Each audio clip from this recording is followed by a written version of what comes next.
Hey, what's up, everyone? This is Music Tech Help Guy, and you know what? I love minor keys. I have never been one of these people that can take a major key song and make it sound as deep and dramatic and impactful as I can using minor keys. I pretty much exclusively write songs in minor keys. And the crazy thing is, major and minor keys are related to each other. So, for example, a C major scale is C, D, E, F, G, A, B, C, and an A minor scale is A, B, C, D, E, F, G, A. They're the same notes, you're just starting on a different tonic note. The first note is called the tonic.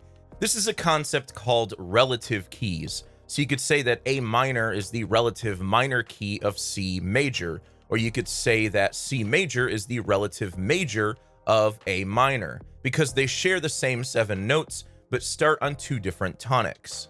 I know some people like to write the lyrics of a song first. Some people come up with a melody. Some people come up with a beat. For me personally, in terms of just the songwriting element of it, not the sound design, not the production, not the mixing, just the songwriting part of it, I like to start with a chord progression and a bass line, and not even like a complex bass line. What I do is I figure out, what key I want to work in, which is almost all the time a minor key. And a lot of times I just start in A minor because it's the easiest one to work with. And then I transpose the chord progression I've built up or down to a different key, to match whatever singer I'm going to be working with. Or if there's no singer, I'll just kind of put it in a key that I think sounds best. And so sometimes the instrument selection will sort of gauge what key I'm in and how I transpose the chord progression. But the point I'm trying to get to is, for me, the foundation of a song is the bass and the chords. And that's, generally speaking, where I start when I write a song.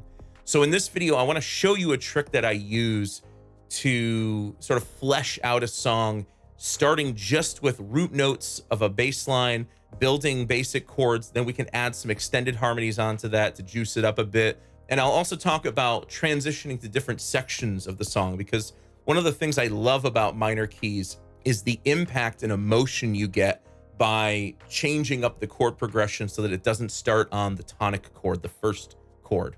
And if you know nothing about music theory, that is totally okay. I'm going to try to explain this in a way so that it's simple and easy for almost anyone to grasp, regardless of what your music theory background is.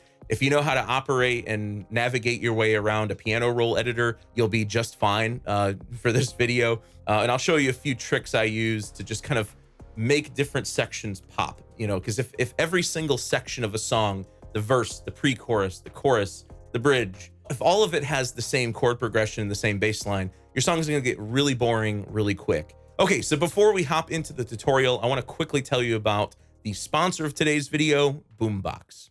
If you're a musician, songwriter, producer, or mixing engineer, you will absolutely love Boombox. Boombox is the ultimate file storage and collaboration tool for music industry professionals and creatives. You can upload your tracks, stems, multi-tracks, even full DAW sessions. So basically you can upload any file type you like using either their web-based platform or the Boombox Sync app for macOS. You can invite collaborators to have access to your tracks, and they can even leave detailed time-stamped feedback on your audio files. I love using Boombox to collect mixing feedback and production feedback from my clients, especially when I'm getting feedback from multiple collaborators all at once. It's awesome for bands or producer-artist collaboration.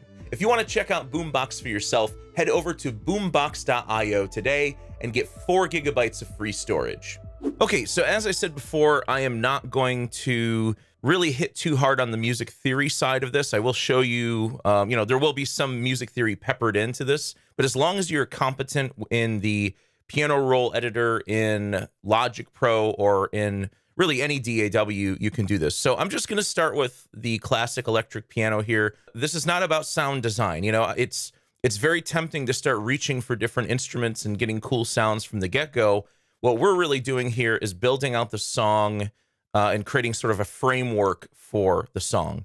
What I like to do, especially with minor keys, is I'll just start with an A minor scale. And it's pretty easy to figure out. So let's start on the note A here. The A minor scale is essentially A, B, C, D, E, F, G, A. So it's very simple. So what I'm going to do is I'm going to create, you know what, let's do beat. And we're going to create half note notes for the whole scale. So A, B, C, D. And basically you can just go all the way up to the next A. And I'm just using the white keys on the piano. So I'm skipping all of the black keys, the sharps and flats. So now we have an A minor scale.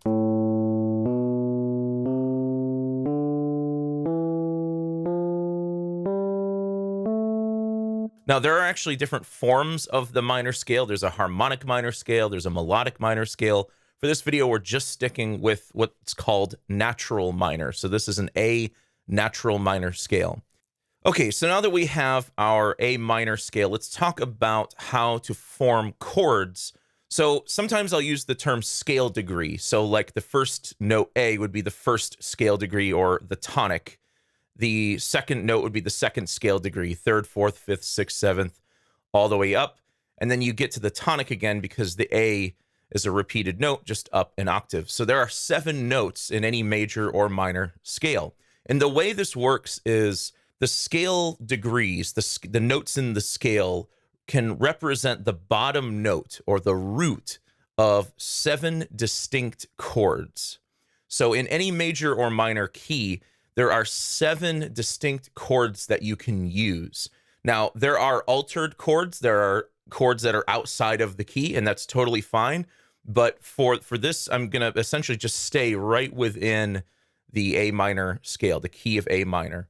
The reason why I like to use A minor, and especially this is helpful for students and people who are just learning this, is because you can kind of just focus on the white keys and forget about the black keys. None of the black keys are in the key of A minor. So when you form a chord, or what's called a triad is a 3-note chord on each one of these roots, what you're going to do is you're going to jump up and sort of skip a white key. So we have A, B, C, C, D, E. So we're skipping one white key. So it's every other white key. And you can repeat this pattern. B, skip C, add D, D, skip E, add F. And again, just keep repeating that pattern of skipping every other white note. And what this will give you are the 7 diatonic triads, or 7 diatonic chords in the key of A minor.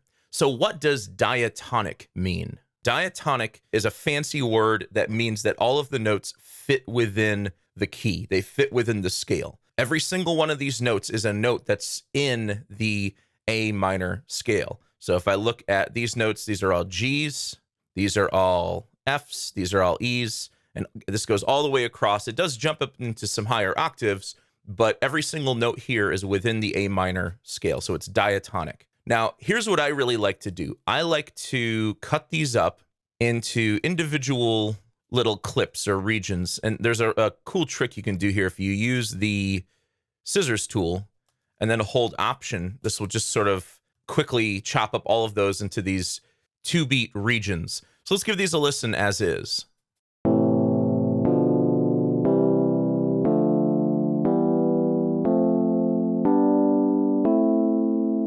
So basically, it's just a bunch of chords being played up the scale.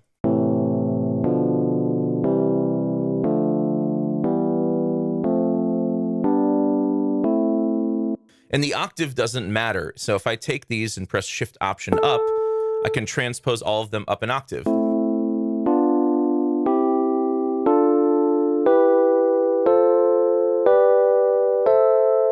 It's the same chords, just up an octave. I'm going to go back down to the lower octave here. And there is a naming convention for these. Traditionally, you would use a system of Roman numerals to identify each chord. And the Roman numerals also identify whether chords are minor, major, or diminished. So the quality of each chord. But just because we're in a minor key doesn't mean that all of the chords themselves are minor chords. Regardless of whether you're in a major or minor key, you're actually going to have a combination of major, minor, and diminished chords.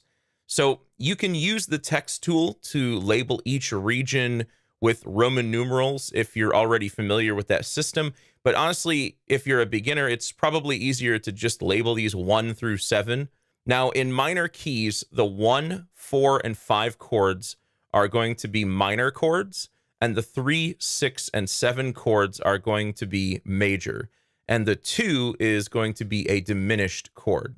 Typically, you want to use a combination of minor and major chords regardless of what key you're in, and the different combinations of chords can create different moods and emotions and give the song direction. Diminished chords are not really used a lot in popular music these days, but it's not unheard of. So I'd recommend labeling each of these regions with at least the number of the chord, and if you want to add whether it's major, minor, or diminished, you can do that as well. What you can do now is you can use this as sort of like a template to pull chords from, like it's your own little personal chord bank that you can pull chords from. And so let's say I wanted to build a chord progression that was 1, we'll go maybe 3, 4, and then 5, and then back to 1. So it's very common for chord progressions to start on the tonic, on the first chord. Let me go ahead and just hold Option, and I'm going to extend those out. So now I've got like just a really basic 1, 3, 4, 5 progression.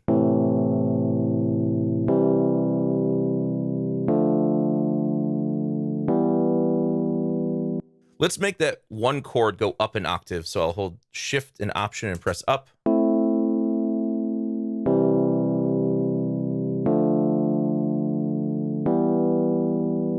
Okay, I like the 3 chord. Maybe let's try something else out here. Let's maybe try a 7 here. Let's see what that sounds like.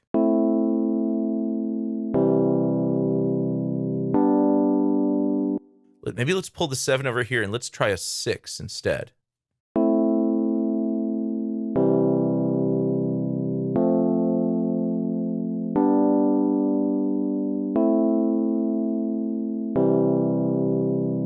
Or maybe let's take this in a completely different direction. Maybe let's go 1, 6, and then we'll go maybe 7. And I'm just holding Option to duplicate these over. 7 and then 5.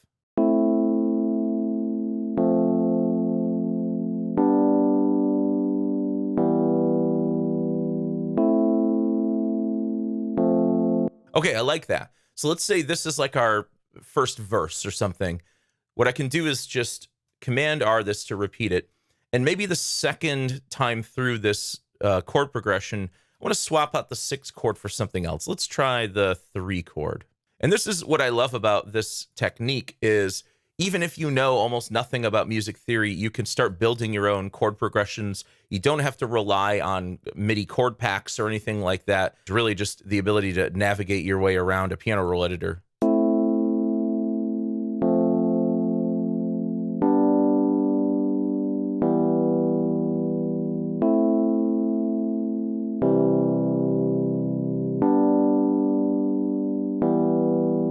So maybe I'll go 1, 3, 6, 7. I think I did this one before.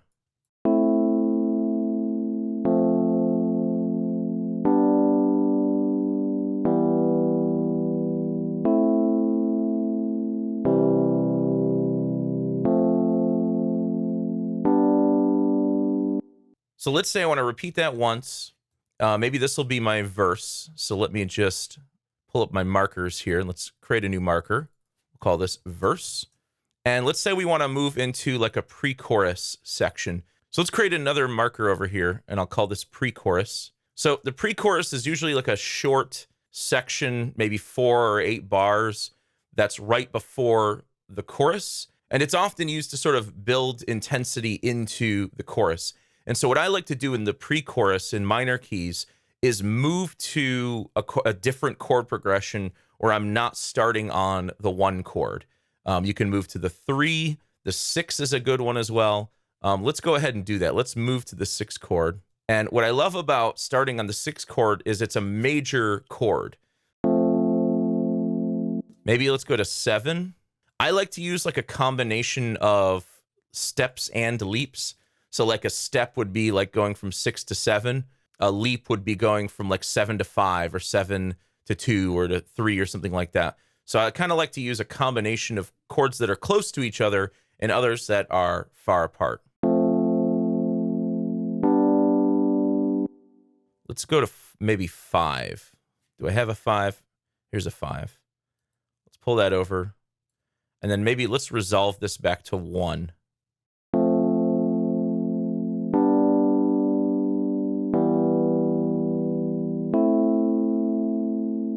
And it's got a bit more of an uplifting quality to it, you know? That change from a progression that starts on 1 and then moving into the pre-chorus, and now we're riding on a 6, creates that sort of lifting feeling, the uplifting feeling.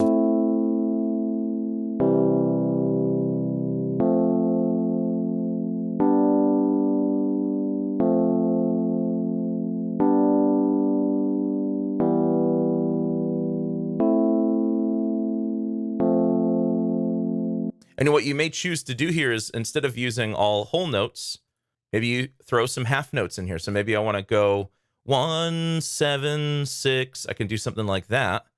So I can pull a 7 chord over here, make that a little shorter.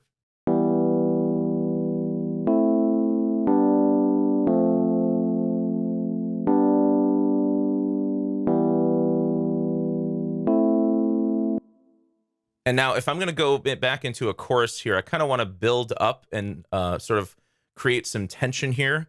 And if I'm going to go back into the chorus, I may want to jump back to the 1 chord. So let's play around with some different chords here that can create tension and bring us back to the 1 chord. Now, generally speaking, the 5 chord is going to be one of your strongest chords to bring you back to 1.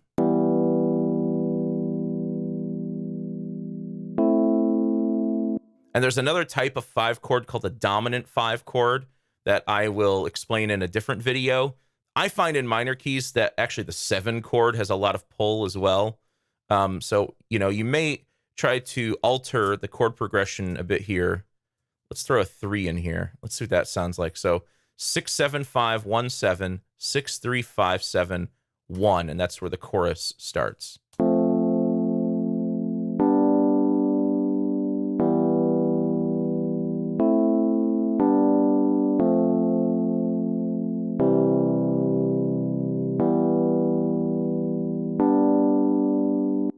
Instead of a 3, let's see what a 4 sounds like there.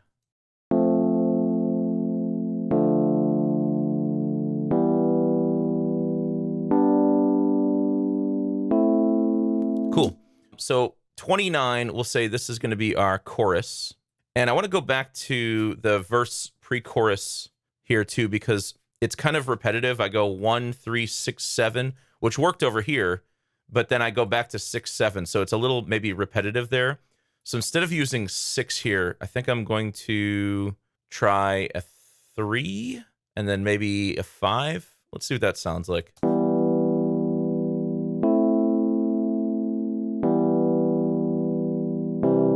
Nah, I'm not digging that. Let's keep the 3 there. Let's maybe use a 5 here.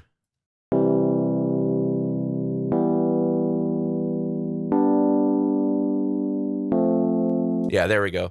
Okay, so let's go to our chorus here.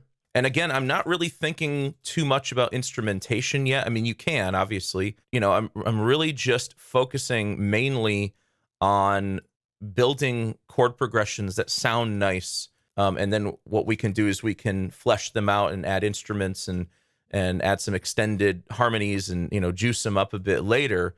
But for now, I'm just kind of focusing on just the bare bones of the song, the framework, the skeleton of the song. And that's what I love about this method, is even if you know nothing about Roman numerals, you know nothing about music theory, you can quickly come up with your own set of chords and build a framework for your song, and then worry about the production and the arrangement later. Off screen, I built out another chord progression for my chorus, and it sounds like this.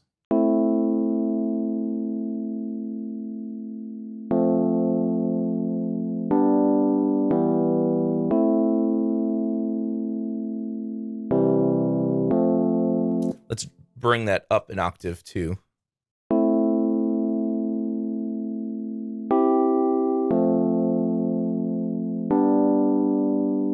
And don't worry so much right now if like the voicing and the octaves don't sound right. There's a little voice leading trick I'm going to show you that you can apply to your keyboard parts and your synthesizer parts that'll help smooth out the motion a bit.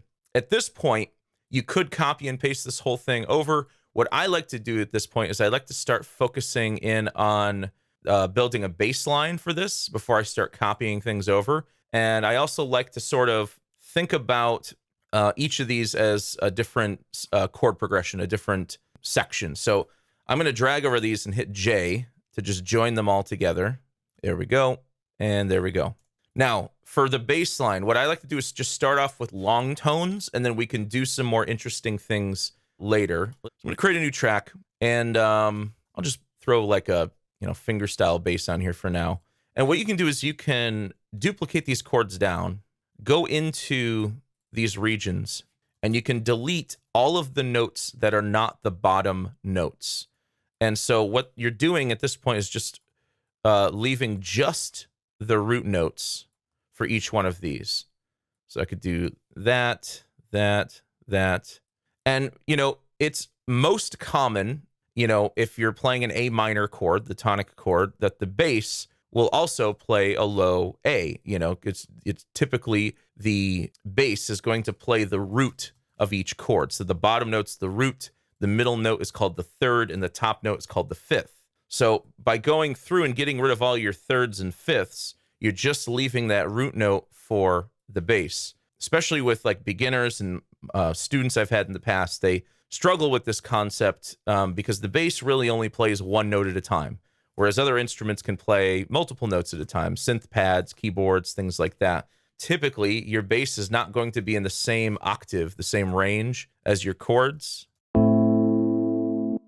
Like the bass is really high there. So what I'm going to do is drag over all of these and hit Shift Option down.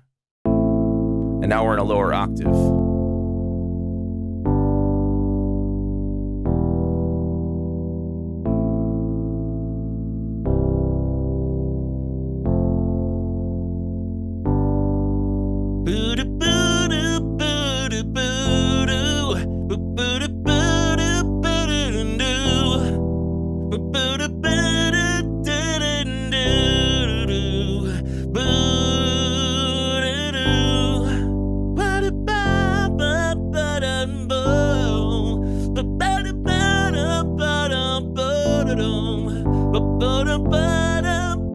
And this is how I start like improvising melodies. Like I just listen to the chord progression. Maybe I put a beat behind it, just a simple beat, just to keep myself in time. And then I start improvising melodies and improvising lyrics. And I start building, the song structurally before I'm even thinking about the sound design. I might have a certain instrumentation in mind. I may have a certain tempo in mind or a certain style in mind. But at least here, you sort of have the fundamentals, the foundation already laid out for you.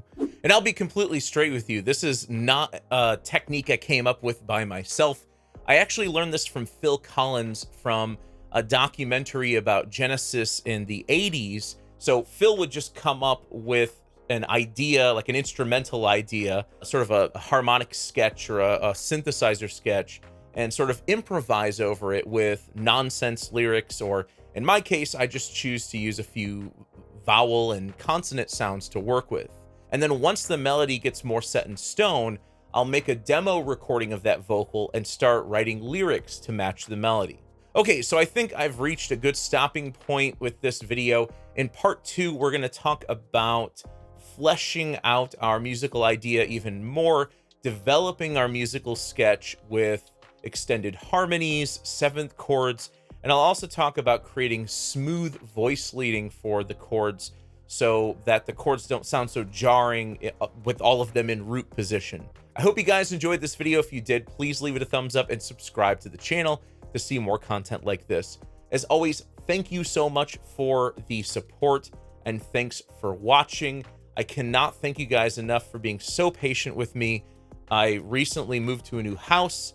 I've switched jobs. I quit my full-time job and I'm doing this 100%. I am now 100% self-employed, doing production work, mixing work, and making these videos for you all. So I really appreciate all of your support that you've shown me over the last 2 months and just being really patient with me. So thank you so much for that.